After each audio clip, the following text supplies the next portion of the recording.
क्या तुमने कभी सोचा है कि छोटी चिड़िया भी बड़ा काम कर सकती है? एक छोटी चिड़िया थी जो सोचती थी मैं तो बहुत छोटी हूँ, लेकिन एक दिन उसने सीखा छोटे से भी बड़ी सीख मिल सकती है।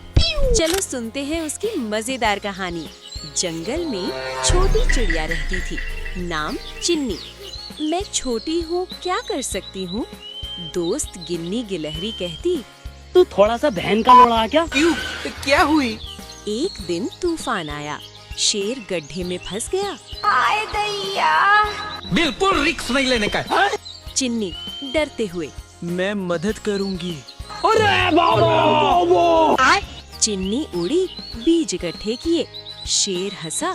छोटे बीज से क्या? चिन्नी ने छोटे जानवर बुलाए, सब मिलकर रस्सी बनाई। शेर बाहर आया। वाह चिन्नी, तेरी सीख बड़ी है। चिन्नी अब जान गई छोटे से बड़ा काम। अब चिन्नी हर रोज मदद करती। बच्चों सीखिए, छोटे हो तो क्या, दिल बड़ा रखो। छोटे काम से बड़ी सीख मिलती है। शुभ रात्रि, मीठे सपने।